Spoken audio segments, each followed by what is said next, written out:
And welcome back, ladies and gentlemen, to another edition of the Top Podcast. I'm your host, Harris Arena. Alongside me, co-host Dan Kiley. Episode 112 of the Top Podcast. Over 100 episodes. Real quick, before we start the show, before I kick it over to Dan, want to give a quick shout out to you all, even the Alabama fans in our comment section, for getting setting the PR personal record for the Top Podcast last week in terms of views. We surpassed 1,000 views sometime in between last night and today on our last podcast. We really appreciate y'all for doing that. Like we said, we ain't in this for money. We ain't in this for views, because if we were in it for views and money, me and Dan wouldn't be doing this at all. So we appreciate y'all for giving us your time to come listen to us and talk some Georgia football and even maybe some Alabama football, now that we got a Alabama fan base, Dan, that may not be too fond of some of our opinions from last week. Although, we don't try to sunshine pump here. We just give you our straight opinion on it. A lot to talk about here today, Dan. How you doing this Tuesday evening? I'm doing well. Listen, I'll tell you what, sometimes it's a blessing doing the show on Tuesday, and sometimes it's a curse. The curse is because usually all of the takes have been gotten to by the time we get to talk about a Georgia game. But with this ever-evolving news cycle that we live in today, there's always seems like there's something popping off. And boy, did we have something pop off yesterday. I remember I called you I think we talked 5:30, 6 o'clock last night. And we said, what do we want to talk about tomorrow? We said, okay, we got to talk to Portal. We may want to talk about the schedule. But other than that, we were like, no clue. And then maybe an hour later, I called Dan back and say, hey, man, are you looking at social media? Like, you seeing this Dylan Raiola news? And he's like, no, what's happening? I'm like, apparently he's flipping. And I remember Dan's exact response was, are you sure this isn't old? And I was like, I assume not, because it was a friend that sent it to me. It was a friend that called me because I was driving yesterday, driving back home, and said, hey, Steve Wiltfong put a crystal ball for him to flip Nebraska. And I'm like, wow. Like, hit us just right in the mouth out of nowhere. Sucker punch. And, the thing about that, too, is that when it's the Steve Wiltfong crystal ball, it's not wrong, because the dude owns the company and he doesn't put his crystal ball in until he knows for 100% sure that's where the kid's going, because he takes pride in his, 97% accuracy rate. So he doesn't do a crystal ball until he knows for sure. Like, somebody tells him before he does it. So, listen, we've heard from a lot of different people, Harrison. A lot of people have something to say about this. A lot of people have sources. A lot of people have insiders. But it's remarkable how different all the information is from one person to the other person. Listen, there are a lot of guys that do a great job in this space, right? Across the board. I think Brooks does a fantastic job. And I'm not saying he's wrong about anything. I'm not saying that. I think Roddy Nabalsi does a great job. I think Rusty Manziel does a great job. I think all the guys, there's guys who you've heard of and of that have done this for years, and they're all fantastic at their job. But yet everything that they're saying is completely different. And then, for instance, when I talk to people who I know have an active role in this kid's life, because he's at Buford and I'm like a mile away, I know these people talk to him, and the stories that they tell are a little bit different than what's being reported. And I'm not saying drastically different, just a little bit different. So nobody really knows the truth. And the one conclusion that I've come up with, and we're going to talk a lot about this for sure, but just off the rip, Harrison, my number one conclusion that I've come up with is I don't think he knows.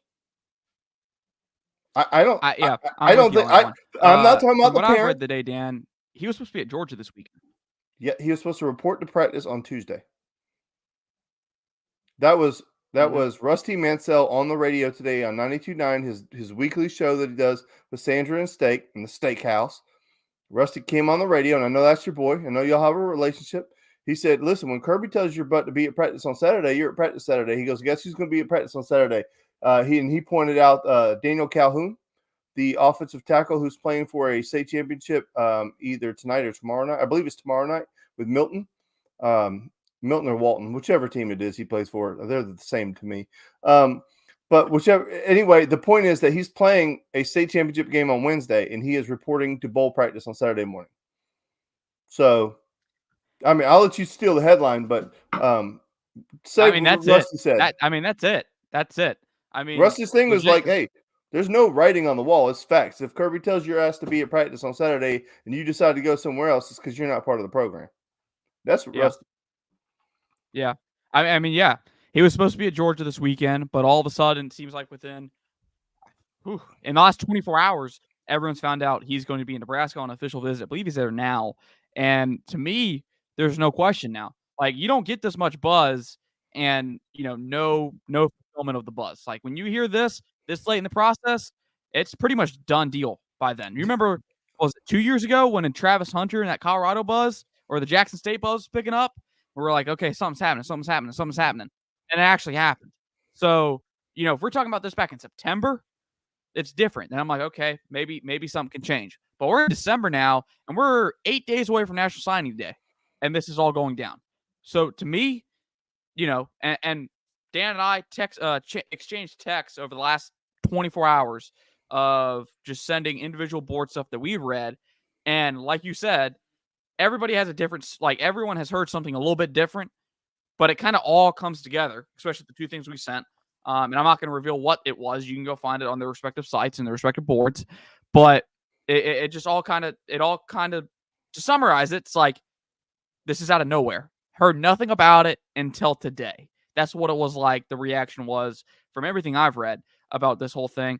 Dan, let's talk motives real quick, because I think that's the first thing everybody wants to attach onto and talk about when it comes to flipping commitment, especially when you're contrasting the two programs, Georgia and Nebraska.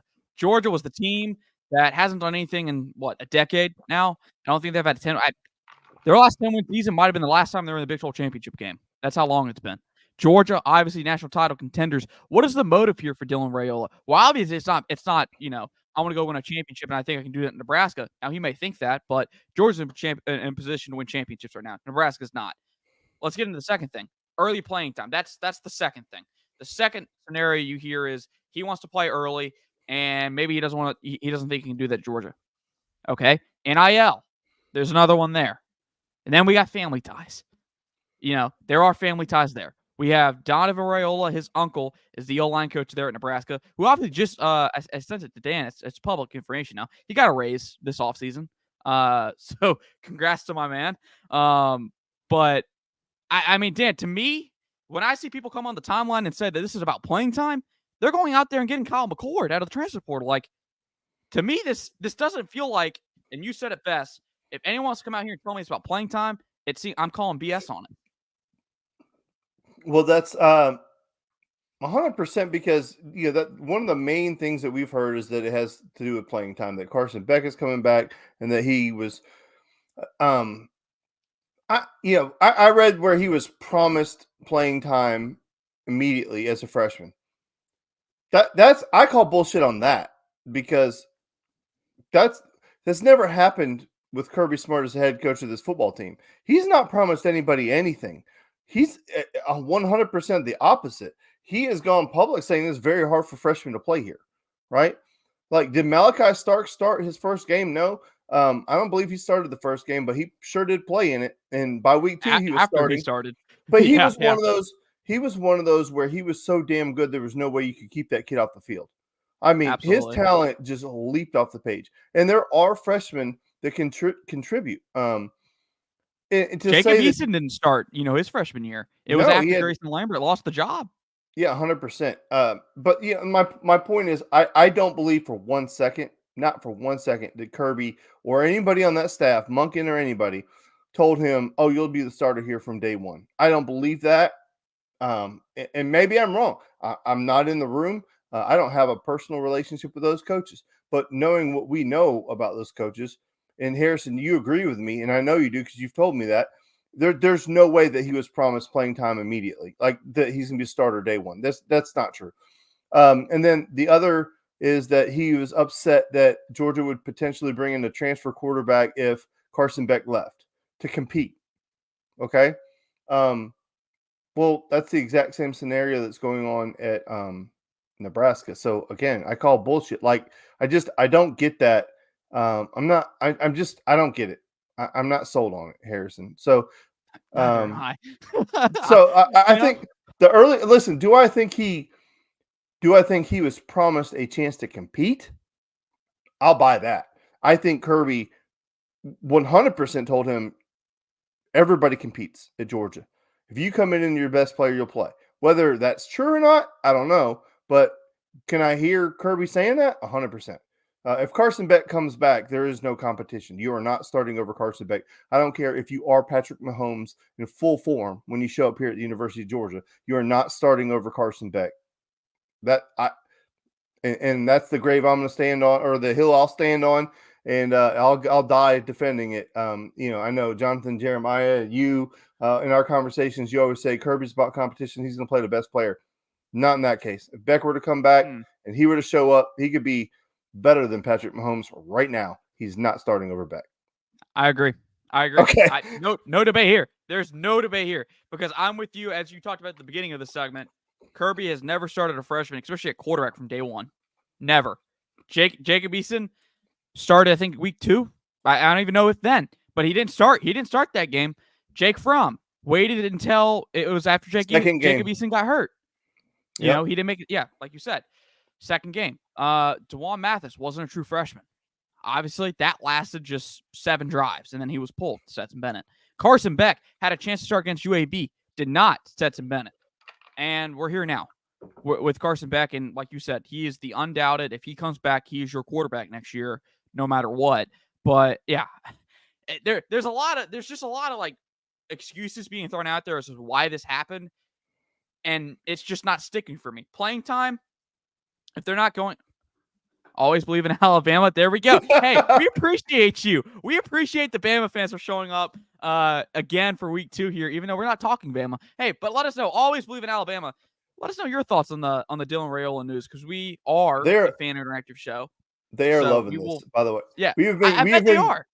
We have been getting pounded since we lost the SEC championship game, and they are reveling. But you know what? There is a segment of our fan base that's a real piece of work. Let's be honest. There is a segment of our fan base that even we can't stand. But they were telling Alabama to cope harder and to cry. So listen, the Alabama fans that are chomping at the bit to give it back to a Georgia fan, I get it. I will grin and bear it. Us Bama fans are worried about Ryan Williams. Hey, that's 2 Bama fans in chat right now. Hey, y'all, dang, Georgia fans, y'all got to show up, man. Y'all getting outnumbered right now. Appreciate you, Zach, for being here. Appreciate K Starg and always believe in Alabama. Dan, I think it really comes down to this. To me, early playing time, I'd believe that if Kyle McCord wasn't coming in here. Although Kyle McCord was not very impressive at Ohio State, so he's going to get beat out. Okay, maybe I can buy that a little bit. I can buy that, obviously, but I think the big thing, and you said you saw this on 680, you heard it on 680 this morning, NIL. That is the talk of the town when it comes to quarterbacks, whether it's the transfer portal, whatever it's trying to get somebody to return to school for one more year, or heck, even out of high school. That is the talk. But also with him, his dad played in the NFL. We don't need to discuss what that means because I think everybody knows there. And then there's the family ties with Dylan Raiola. There are obvious family ties there. Yeah, and I agree with you 100%. I believe this is an NIL deal. I believe this is a situation where Nebraska came in with an amount of money. And, it's funny because we had heard Matt Rhule say, about 3 weeks ago that the going rate for a quarterback is $2 million right now in the portal for a starting quarterback. I don't remember his exact quote, but I know he said it was like $2 million and then something about either you guys need to start donating money so I can go get a quarterback or he wouldn't pay. I can't remember what he said, but it's funny because now he's getting ready to dole out money for 2 quarterbacks. But, this is a great point right here. Always believe in Alabama says, I think Pug has the right mindset and will shine at Georgia. Pugs isn't afraid of competition. I agree with that 100%. And also the other part that I don't think is being talked about is, let's just say that let's use what Brian Hoyt said on 680 The Fan this morning. Okay, let's just say it's $3 million. Now we've heard from Rivals and some other places that number is extremely exaggerated. It is a good bit of money. However, it's not $3 million. But let's just say for argument's sake, it is $3 million. Okay. And for whatever reason, Georgia decided like they had to match that money and they gave him $3 million. So we're playing fantasy land. We know Georgia wouldn't do it. So they do it, right? So now you have a situation just like you have in a lot of other industries and worlds where you have a guy making that much money, boosters, and all these people who put that money together to give to this kid. What do they expect? Instant return. They want that kid in the game immediately. So that's just the pressure that you don't want. And that's why I have not bought into any of this paying all these kids this money. But again, I do believe this is an NIL deal. I don't believe this is a Dylan Raiola decision. I believe this is that agent that they just hired. And we appreciate you subscribing. Be like always, believe in Alabama. Listen, Alabama fan is showing you Georgia folks how to do it. Like, subscribe, share with your friends. We try to be a level-headed show, and we don't try to be rah-rah Georgia all the time. When Georgia does something right, we'll tell you. If Georgia does something wrong, if Alabama does something right. And listen, I love Caleb Downs. That's my boy. So you got my boy. Take good care of my boy down there in Alabama. But anyway, I believe it's an NIL deal at the bottom line, and I don't like paying for it. I really don't. I mean, that's been the talk around Georgia. It's like Georgia's not going to go out and throw money out. Except for one crazily, kid. you know? There's one kid that I would pay for. What's his name? Jeremiah Smith, that number one wide receiver who they say is like Julio Jones. I'd pay for him. God almighty. I saw his highlight tape. I'm like, where do I donate? Dan, before we move on from this and talk a little portal, because obviously portal is just something that people are talking about, and it feels like the portal's not even relevant at this point because everything's been so Dylan Raiola focused. Let's just talk about it real quick because there's been two names. Obviously, you've already mentioned them. Always believe in Alabama. Talked about them.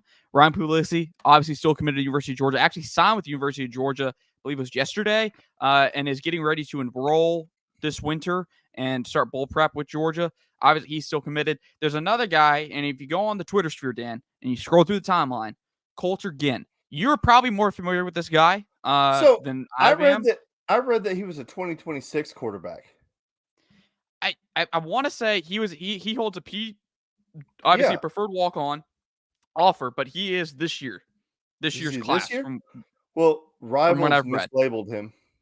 Mislabeled him. Yeah. So if you go on a 247 Sports profile, he has a 2024 out of Perry, Georgia. I believe they played a state championship today, if I remember correctly. Now, obviously, if Rhule is out of the class and he commits to Bama, there is a scholarship spot there. Now, whether or not Ginn gets it, I don't know. But and we're not saying that he's going to be better or Pulisi's going to be better than Rhule. Obviously, you can't replace a guy like this. But at the same time, Georgia needs bodies in this room because you're losing Brock Vandegrift this year. You lost Stetson Bennett last year. You may lose Carson Beck this year. You obviously want to replenish your room, bolster your depth. You're going to look for somebody, whether it is a freshman or maybe a transfer portal. Those are the two options on the table right here, right now. Dan, I know we talked about Puglisi a little bit last week, and it's funny that we're talking about this. It happened this week because we did mention him last week. Talked about the quarterbacks a little bit last week. But, I mean, I don't know how to look at this. It definitely hurts to see Dylan Raiola leave this class because I believe I saw on Twitter today. I have not fact-checked this. But the highest-rated quarterback, Dan, do you know who the highest-rated quarterback Georgia's had stay on the roster and not transfer? What? Say that again? Do you know the highest-rated quarterback recruit Georgia's had that hasn't transferred out of the roster? Oh, God. No. Bryce Ramsey. Gunner? No, it's got to be Gunner Stockton. Gunner Stockton was rated higher.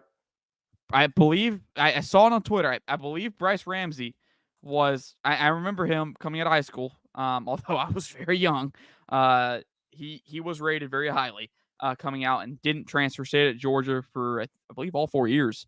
Bryce Ramsey was a 4-star. Oh hell number yeah, 37 in the nation. No, come on, Zach just nailed it. He was a number 1 overall player. Matthew Stafford. That's right. I don't know. I don't know. Maybe I fluffed that up. Zach, whatever that stat honest. was. No, you're not wrong, Zach. You're probably not wrong. He was the number 1 overall player, Matthew Stafford. Yeah. I'll have to go back and look at that stat. I'm sorry. I should have bookmarked it and read it like I usually do. K-Stark, predictions on Bama, Michigan. We'll hit this real quick and then we'll hit up. But stay with us, K-Stark. Stay with us because we are going to start incorporating some national topics. Especially we got Bama fans up in here. Why not talk about the people that want to watch our show? Real quick, I think this can come down to the same thing it always comes down to when a SEC team plays a Big 10, Pac-12, Big 12. It's a line of scrimmage. I know y'all are relatively down from where y'all have been in the past, but I'm not buying Michigan this year. I think Bama's going to run through them. Y'all have been kept alive. Y'all are the most dangerous team in the top 4, in my opinion. Nobody scares me more than Nick Saban coming off a month bye week almost, where he gets a month to prepare. And I know Michigan's a physical team. I know that's what they title the brand after. But I would not be surprised if this is just a rerun of 2021 Georgia versus Michigan, where y'all just absolutely blown to pieces like Georgia did a few years ago. Dan, what do you say? Yeah, I'm fairly confident in this one. I have Bama beating the hell out of Michigan. I have said it. I've been consistent the entire year. I had thought that Michigan is the biggest fraud in the country. I think they are ranked because of an inflated schedule. They won some games emotionally this year because they didn't have their coach. They played a little bit above their skis. I thought Ohio State would beat them. I was wrong. And I am not a typical person who I want other people to do my dirty work for me. But I will be more than happy to yell "Roll fucking Tide" if they just beat the shit out of Michigan. So Alabama fans, if they do it, if they get it done, I will come on here and roll Tide. Hell, I will go buy Alabama stuff and wear it for that show. I can't stand Michigan because my stepdad's a Michigan fan and he has talked so much Michigan trash this year. I want to see Bama just beat the brakes off of them. Not typically, but I don't hate Alabama. I'm one of the few Georgia fans that don't hate Alabama. I appreciate Alabama. To me, it's always been 1A, 1B, where one's up, one's down. But the way I look at the Alabama Georgia thing is, in anything in life, like, Harrison called me one time and said he wishes he had a workout partner to keep him honest, right? And to me, Georgia is that to Alabama, and Alabama is that to Georgia, is that Georgia can't slack off and skip a day in the gym because Alabama's not. And Alabama can't miss a day in the gym because Georgia's not. And they're holding each other accountable. It's an arms race. Georgia has upgraded their facilities because Alabama upgraded their facilities. They are spending more money on recruiting because Alabama spends more money on the recruiting. Like, the Alabama fans are like, hey, Georgia wants to be just like Alabama. Hell yeah, we want to just be like Alabama. Alabama was the golden standard of college football for the last 15 years. So hell yeah, we want to be just like Alabama because we want to be the golden standard. To me, it's that's just the way I roll. But so I don't hate Alabama. Never hated Alabama. And thank you. Sometimes I do come up with something kind of smart. Hey, we appreciate y'all being in chat. Let's transition back into the Georgia talk. Like we said, come back here Tuesday 7:30. We will have more national topics now that it's the offseason. And there's not much going on in this so-called offseason, even though it's not even the offseason. Like, we got games to still be played, but it just feels like the offseason because we got this month off. Dan, transfer portal. Georgia has, when I was typing out this list, Dan, I didn't realize it was as lengthy as it was. I think we're kind of towards the tail end of the departures at this point for Georgia. I think anybody who's staying is staying, and everybody who is going to leave has already put their name in the portal.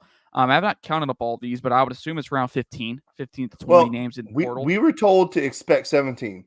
The number that was leaked out was that, not leaked out. It was Brandon Adams. It was Brandon Adams on his show said that Kirby has been notified by 17 different players that they're going to enter the portal. I don't know if that's true or not. It's just what Brandon Adams said. So, let's go. And some of these names don't really count because they're walk-ons. And they're not, it's just they weren't going to play anyway. Like, and that's not to be disrespectful in any way, shape, or form. But there's a lot of these kids that we're never going to play. They're just buried on the depth chart. Yeah, they're just buried on the depth chart. They have to go get their chances elsewhere. Obviously, I think out of everybody on this list, Jackson Meeks, I have not double checked. Oh, and Brock Vandegrift are the only ones to have committed to a school. Jackson Meeks committed to Syracuse today. Mm-hmm. Brock Vandegrift obviously going to Kentucky. Good for those guys. Hope they ball out there. Jackson Meeks, Fran Brown, that's going to be fun. I think that if Fran Brown can turn around that program, that may turn into the guilty pleasure this year that we had in Colorado. I really wouldn't be surprised, Harrison, and I'll let you continue, but I wouldn't be surprised to see a lot of these names follow Fran Brown. Yeah, I think you're right there. I think there's definitely some connections there. I think he definitely helped Georgia out big time in recruiting, especially in the north. I believe there's Northeast. That's where he's from. Seen him everywhere. If Georgia doesn't beat FSU fans, Bama fans are never gonna hear the end of it. I agree. Agree. Alabama and Georgia, the top two teams this season, in my opinion. Georgia lost by 3 in this championship, or conference championship game against Bama, which validates that. I'm with you there. I think Dan and I both agree. Hey, any other year, Georgia's in the playoffs at this point, but hey, there are a lot of good teams there. And I'm not going to come out here and say Georgia should be in the top 4 because they lost the game against Bama. But, of the 4 teams in the playoffs, I'm not mad about any of them being in. I think they got the 4 right this year, considering the except for Michigan because they're cheaters. Hey, okay, let's go through these names real quick. Yep. We will go from top to bottom real quick. Darius Smith, Jonathan Jefferson, Brock Vandergriff, CJ Madden, Jackson Meeks, Austin Blasky, Jared Zirkle, EJ Lightsey, Mekhi Muse, Nyland Green, Yazid Haynes, Xavier Sori, Aluba, Logan Johnson, and Zamir Moten, all in the transfer portal from Georgia. Dan, I don't know about you. Have there been any surprises yet? To me, maybe Muse out of all of them. And maybe Yazid Haynes. But the rest, I think not surprised. No, so to me, Yazid Haynes is the one that I don't understand necessarily because he's a freshman, and a lot of these guys have been at the school for 2-3 years, and yes, they did play a lot, but. A lot of these kids, Jared Zirkle makes a lot of sense, even though he was a starting kickoff specialist. He didn't come in to be a kickoff specialist, came in to be a field goal thing. But they brought in Peyton Woodring, who, Peyton Woodring had one of the best legs in the country. He had the best leg in the country and probably one of the best legs out of the last 4 or 5 years combined. And, I mean, you had a kid that was making 60-yard field goals in high school. Now, I understand that a lot of people will try to tell you that's off a block. He kicked them off the ground, which he didn't have to. He could have kicked them off the block, but he didn't. He kicked off the ground. So that's a college kid. I get it. But, Nyland Green has been talked about more than anybody on this list, probably, for being honest. And then Darius Smith obviously had some issues. Something happened. I don't know the details, and I'm not going to speculate. Something happened with Darius Smith, and he fell out of favor, or the situation just wasn't right, or some type of thing. But Jonathan Jefferson, not really familiar with his work. CJ Madden came in with a lot of hype, just hasn't really played out. He did play a little bit, if I'm not mistaken. Jackson Meeks buried on the depth chart. Austin Blasky, didn't he get hurt at one point? He got hurt earlier in the year, was supposed to be, I mean, we've, talked a lot about him, obviously, because he was, I believe Kirby says he's one of the most versatile offensive linemen they have, can play all 5 positions. That hurts in that sense, whereas, if you need a guy, a dependable guy to come in, Blasky was that kind of, if he was healthy. So I'm not, I would like to see Blasky come back because I think maybe there is a chance that he could play depending on how the O line plays out this year in terms of departures. But we'll have to wait and see on that. Dan, you bring up Nyland Green, obviously highly rated, really highly rated. A lot of people were really high on that 5-star, right? I mean, yeah, or close to it. And it was easy to see why. What he did in high school was impressive, no doubt about that. Just one of those things where just couldn't quite get adjusted to the college game. But hey, maybe he'll go find somewhere and he stars where he's at now. Dan, let's turn our attention real quick to maybe targets. Obviously, there are 3 on the board. There's 3 on the board, and we've already got questions about 2 of them, so we know we did our homework because there's 2 that are jumping out. Well, first of all, they didn't ask about Walter Nolan. Let's start with Walter Nolan. Obviously, there was some Georgia interest.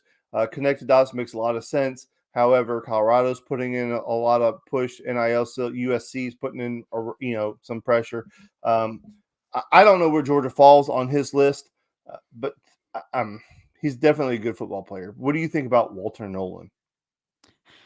For Georgia's needs, I'll get to that in a second. For Georgia's needs on the interior, I think defensive line, for me, out of everywhere, needs just an infusion of talent. You need it. You have a lot of young guys on the defensive line, specifically edge. You've had it, but the difference in the Bama game was Georgia just didn't have a difference maker up front on either side. Well, on the defensive line, didn't have a difference maker. Didn't have a Jalen Carter. Didn't have a Jordan Davis. Didn't even have a Devontae Wyatt. That could just be disruptive. And that's, that was the main difference for me. When you look at Bama, they had two. They had Boygby and they had Dallas Turner that Georgia had to focus on. And then you have, I think they had a rotation of 2 or 3 guys inside that also made life hard for Georgia's offensive line. But Walter Nolan, for me, number 1 defensive lineman on the board. That's a guy you want. That's a guy you're going to go after. We'll see how that plays out. Dan, another one that I didn't put on here, and I don't know if I'm butchering his name. The guy out of USC or out of South Carolina, Xavier, I think it's McLeod. He looks like he just came off a visit at Georgia, was pretty highly rated coming out of high school. Actually picked South Carolina over Georgia, despite Georgia being in on him. Entered the transfer portal after his freshman year.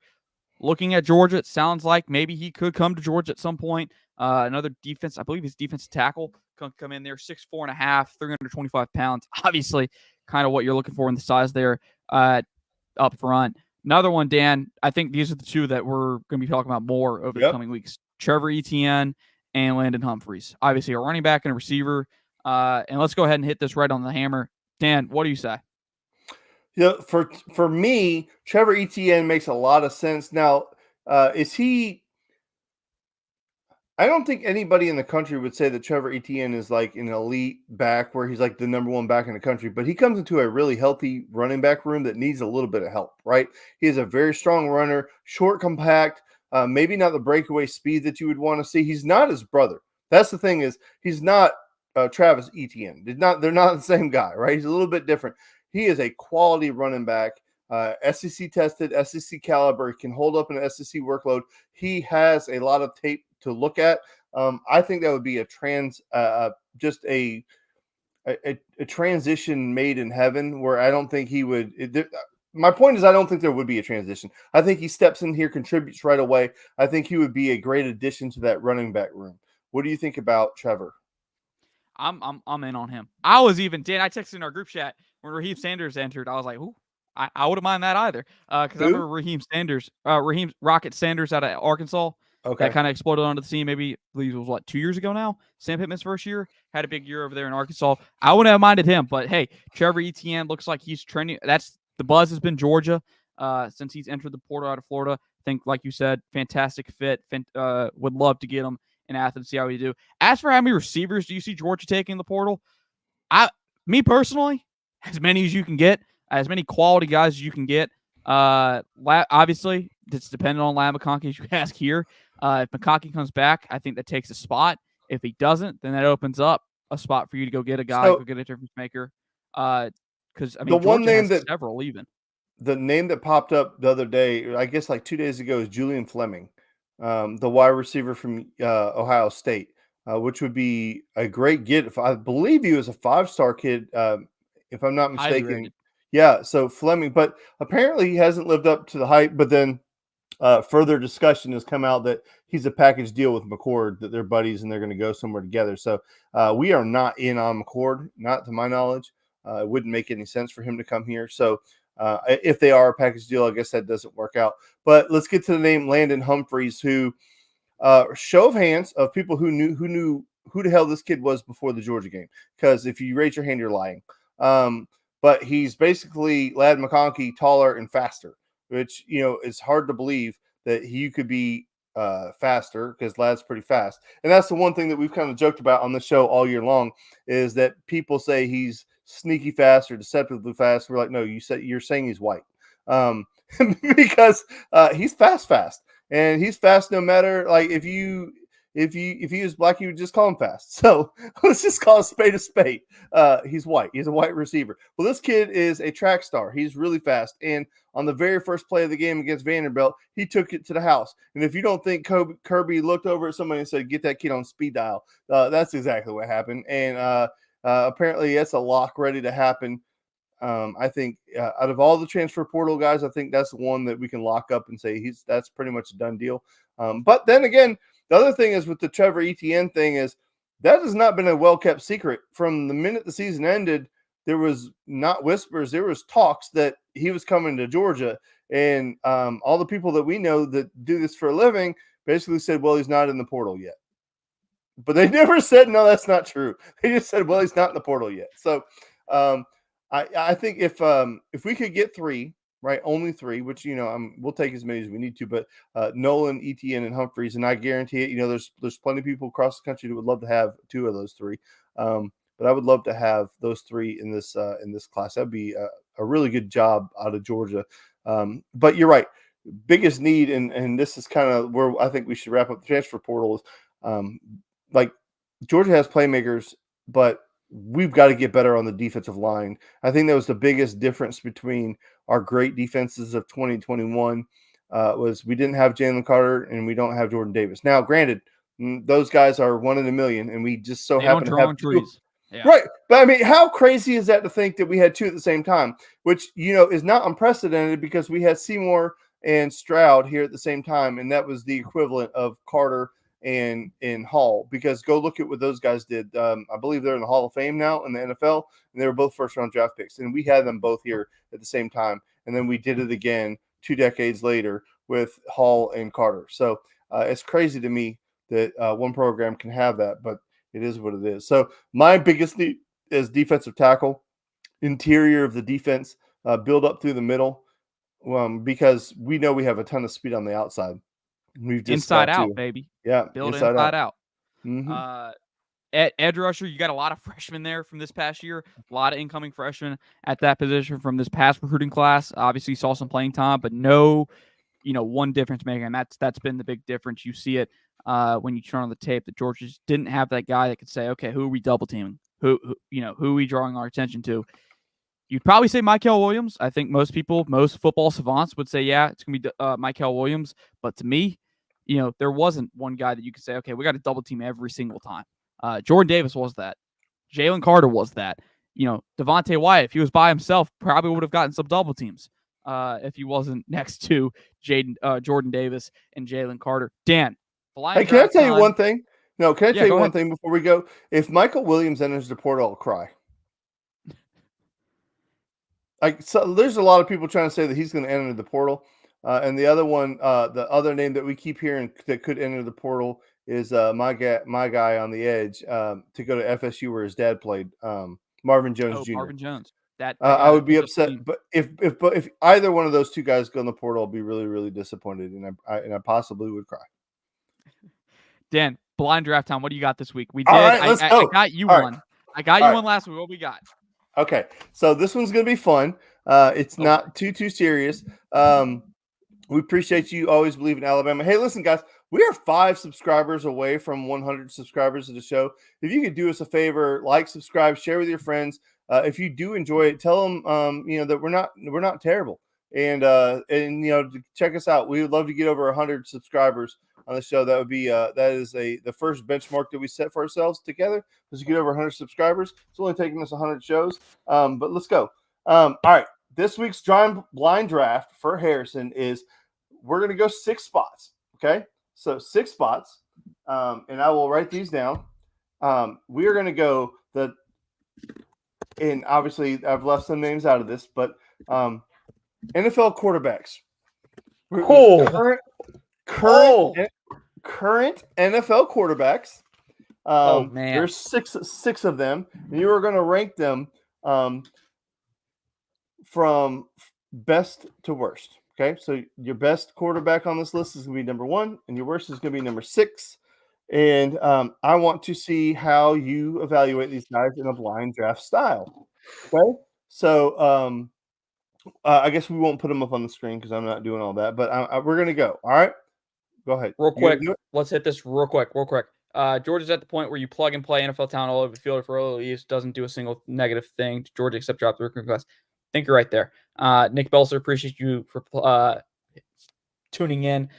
Guys, we are not done with the show. I see our live count dropping. We're not done with the show. We are blind draft. If you haven't seen this before, stay tuned for it. Dan, take it away. My bad.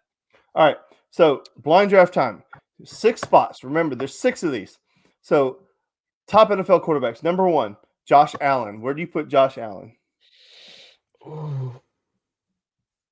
There's maybe 2 or 3 guys I put above him at this point. I'm going to go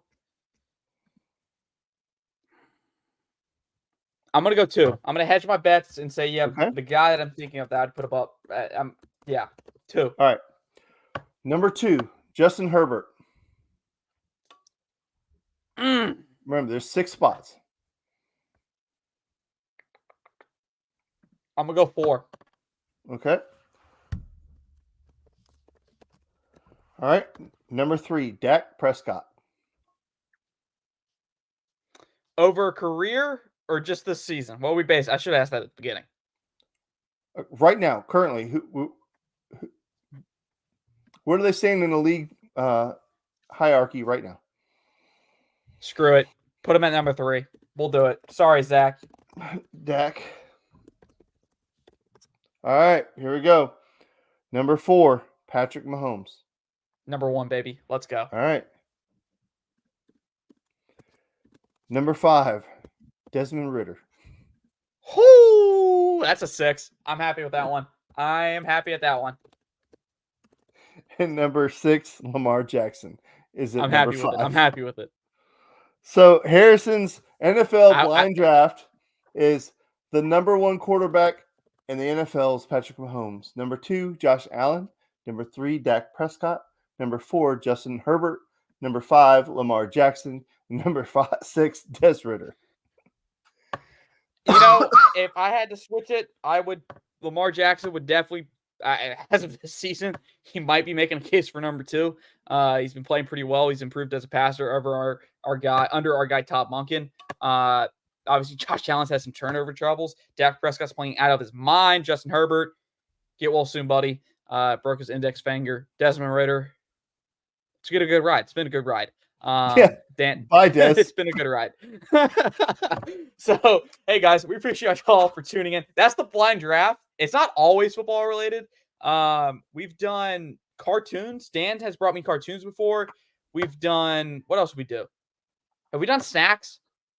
No, we didn't. But so every time you do a blind draft for me, it's UGA football related, and every time I do it for you, it's not. So, hey, we'll switch it up. We'll try and find something out there to do. If y'all have any suggestions, let us know. Yeah, blind draft suggestions. Drop them in the comments. Yeah, so we appreciate y'all. For Nick Belzer, Zachary Moss, Always Believe in Alabama, Kay Starg, Dan Kiley, Harris Reno, Top Talk Podcast. We appreciate y'all, and we will see you back next week, 7:30 every Tuesday. We're here, rainbow, sun, anything. We're here on the Top Talk Podcast. We appreciate y'all. Subscribe, share with your friends, please. We're 5 away from 100. Let's get us over 100.